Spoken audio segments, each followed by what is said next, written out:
Huwag kayong lalabas magkakapatid dyan, ha. Punta lang ako doon kay Nena. Tignan ko kung dumating yung babaeng yon.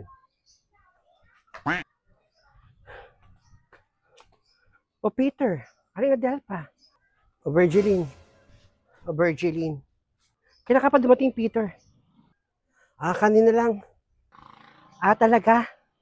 O sige, nagmamadali kami eh. At puntahan ko pa si Blandina at dalawin ko yung anak namin. Sige, ingat kayo. Halika na, ma.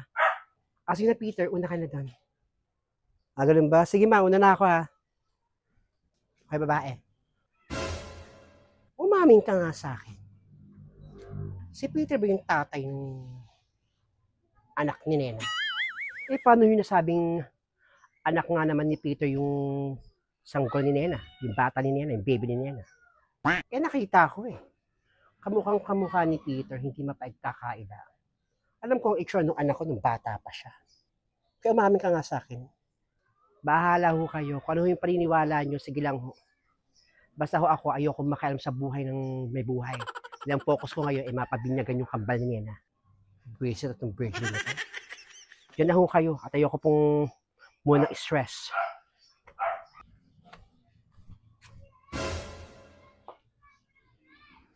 Malaman ko lang talaga eh. Yung babaeng to ayaw pang umano. Sana kaya yung si Nena? Umuulan no, pahapon no, wala pa yung babaeng yun. Sana hindi niya taga napaampun yung anak niya isa na yun, yung kambal. Binyaga na bukas. Pag napaampun niya, malamang manggigigil sa amin si Virgil nito. Siya yung punong abala. Mapunta nga mo si Ninita.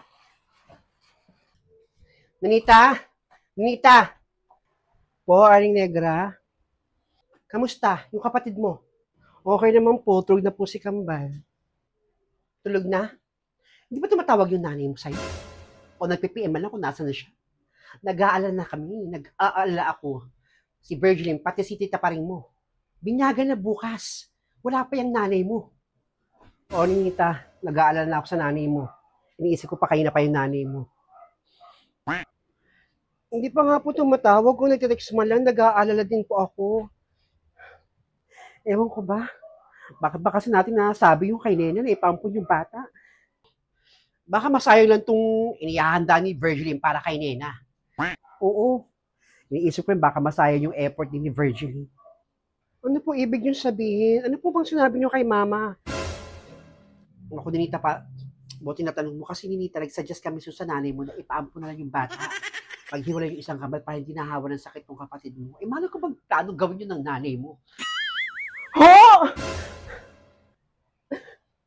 Nasabi niyo yung kay Mama?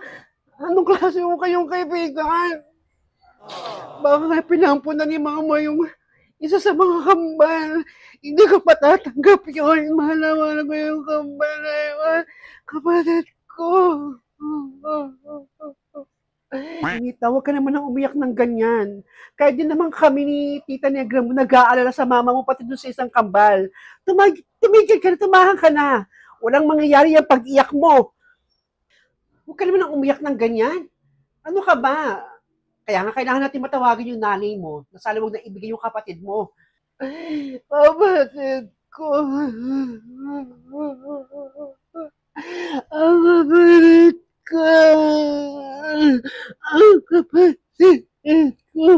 Kapatid mo, Mama. Ninita, tumigil ka sa kakayak mong ganyan. Paring, pahintuin mo nga yan, paring. Tama na. Tahan na, Ninita. Kaya mo, pag naibigay ng mama mo yon, pakukuha natin agad. Di pa paring? Tahan na, tumahan ka na.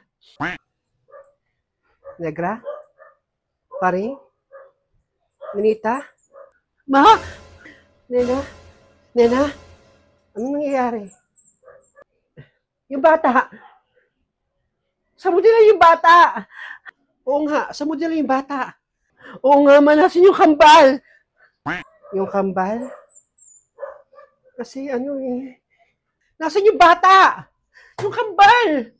Sa mo nila yung bata. Yung kambal. Kasi ano. Sumagot ka! Nena, sumagot ka! Nena, yung bata! Maring Negra, Ninita.